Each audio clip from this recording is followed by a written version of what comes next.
इस समय आप देख रहे हैं सवरस टीवी। बच्चों, आप और हम सौभाग्यशाली हैं कि यहाँ प्रजातंत्र है।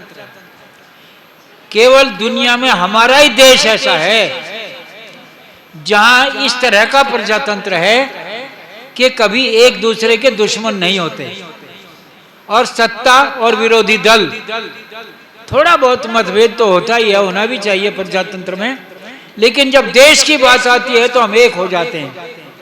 संसार में केवल हमें दो उदाहरण देकर अगले कवि को बुलाऊंगा।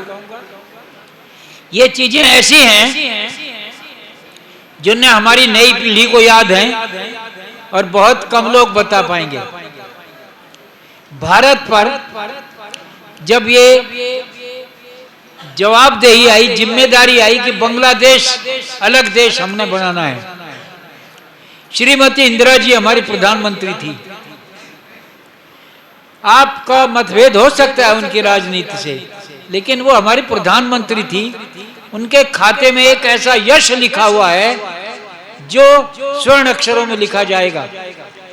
पाकिस्तान का एक और टुकड़ा करके उन्होंने बांग्लादेश का निर्माण करवा दिया। उस समय की बात बताता हूं कि कैसी है हमारे देश की राजनीति, वैसी होनी भी चाहिए। अटल बिहारी वाजपेयी को इंदिरा जी ने बुलाया।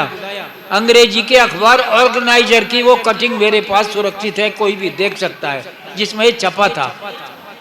और सब प्रधानमंत्री, हर प्रधानमंत्री देश के संकट में विरोधी दलों को बुलाता ही है। ये हमारे देश की परंपरा है, प्रजातंत्र की परंपरा है।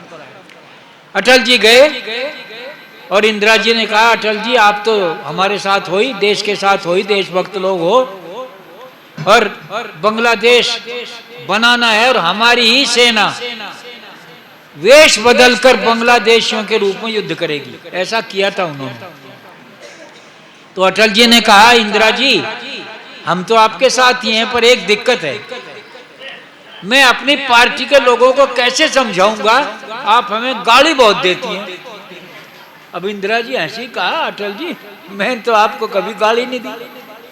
उनको अच्छा आप ये याद करो, आपने राज्यसभा में बोलते हुए एक बार कहा, उन समय बीजेपी नहीं थी, जनसंघ था, कि जनसंघ वालों को ऐसे ठीक कर दूंगी जैसे डीडीटी से मच्छर मर जाते हैं, और 2 मिनट में ठीक कर दूंगी। तो इंदिरा जी हंसी, हाँ अटल जी बोल तो दिया, पर आपने तो बदला उसी टाइम ले लिया। अटल जी बोले, मैंने आज तक किसी महिला के विरुद्ध कुछ नहीं बोला, आप तो प्रधानमंत्री हैं। इंदिरा जी बोली, याद करिए आपने कहा था मैडम 2 मिनट में हमें क्या ठीक करेंगी, 2 मिनट में तो आप अपनी जुल्फें ही नहीं संवार सकती। इंदिरा जी हंसी। अटल जी ने कहा, हाँ कहा तो था। तो ये थी हमारे देश की प्रजातंत्र की विशेषता।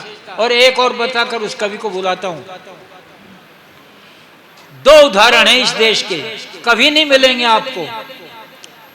राव हमारे प्रधानमंत्री थे, राव साहब। अटल जी को उन्होंने बुलाया और कहा कि आप जो है संयुक्त राष्ट्र संघ में जाइए और हिंदी में बोलिए। नरसिंह राव जी 13 भाषाओं के जानकार थे, पता नहीं आपको पता है कि नहीं। और अटल जी को अपना साहित्यिक गुरु मानते थे, राजनीतिक नहीं, साहित्यिक गुरु मानते थे। अटल जी को उन्होंने संयुक्त राष्ट्र संघ में भेजा। तब तक हम ये सोच रहे थे, सुनते पढ़ते थे, सरकार कहती रही थी तब तक कि लाखों रुपए खर्च होंगे अनुवाद करने में।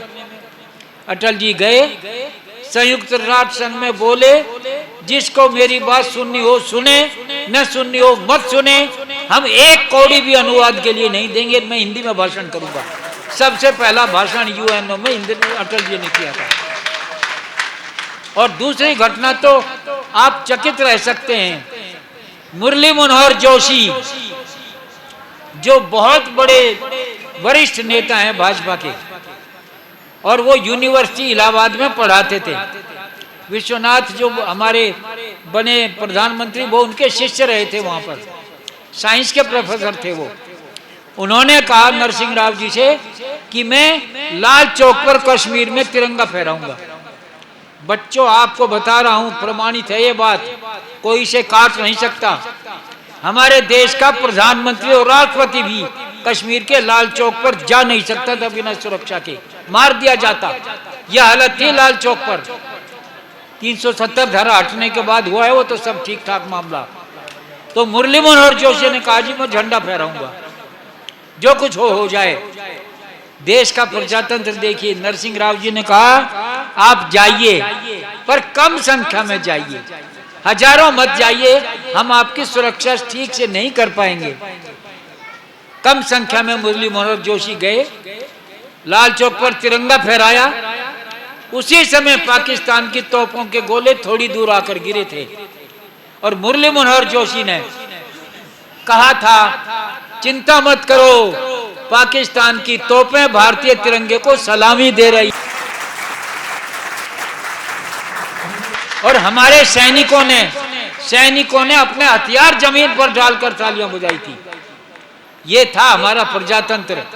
उस समय वो कविता नहीं सुनाऊंगा, मेरी 4-5 कविताएं इतनी चोरी की गई, मेरे ही सामने सुना दी कईयों ने।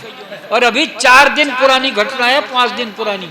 ये मोहित संगम जो अभी बुलाऊंगा जिसको, इसने बताई मुझको कल फोन पे।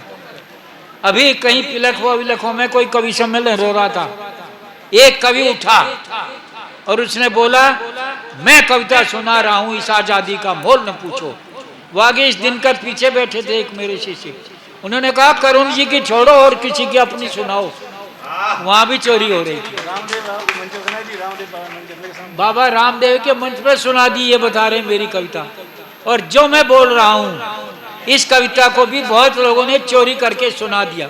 वो छोड़ता हूं रामायण पर लाल चौक पर तिरंगा फहरा दिया मुरली मनोहर जोशी ने। देखिए, और नरसिंह राव हैं प्रधानमंत्री। उस समय 4 ही पंक्ति बोलता हूं, उस कवि को खड़ा करता हूं। मैंने मुरली मनोहर जोशी से कहा जबलपुर में कि आप झंडा तो फहराए, देश को तो बता नहीं सके, क्या फायदा हुआ? आपकी पार्टी भी नहीं बता सकी, झंडा तो फहरा दिया, फायदा क्या हुआ देश को? मुरली मनोहर जोशी चक्कर में पड़ गए, करुण जी ये तो बात सोची नहीं। मैंने कहा हम बताते हैं क्या फायदा हुआ। इन लाइनों को बहुत चुराया गया जो आपको सुनाता हूं, नाम नहीं लेता। बहुत बड़े 30-30 लाख पेमेंट लेने वाले ऐसे कवियों ने भी इसको बोला।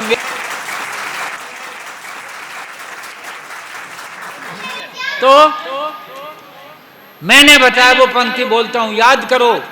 लाल चौक पर झंडा फहरा दिया गया तिरंगा, जो राष्ट्रपति भी नहीं जा सकते थे बिना सुरक्षा के। मैंने मुरली मनोहर जोशी को कहा लंबी कविता की 4 लाइन अंतिम सुनाता हूं, ये फायदा हुआ था वो झंडा फहराने से। कुछ देशभक्ति के मंत्र वहां हमने जाकर बांचे तो हैं, कुछ देशभक्ति के मंत्र वहां हमने जाकर बांचे तो हैं। हम देशद्रोह के विषधर के फन पर चढ़कर नाचे तो हैं, हम देशद्रोह के विषधर के फन पर चढ़कर नाचे तो हैं। आतंकवाद के अंधड़ को आगे बढ़ ललकारा तो है, हल्का ही सही तमाचा पर उसके मुंह पर मारा तो है, हल्का ही सही तमाचा उसके मुंह पर मारा तो है। हम अच्छे ही कहलाएंगे उन कायर कफन खसोटों से, हम अच्छे ही कहलाएंगे उन कायर कफन खसोटों से जो माँ की नंगी छाती पर बाजार सजाते वोटों के। हमको प्रभु का आशीष मिला, हमको प्रभु का आशीष मिला, उनको दुत्कार जमाने की लो हमने जिद पूरी कर दी, उस लाल चौक पर जाने की। अगली बारी रावलपिंडी पर ये झंडा लहराने तो हमने जिद पूरी कर दी। तो ये उस कविता का अंश था। कृपया सबरस टीवी यूट्यूब चैनल को सब्सक्राइब करें।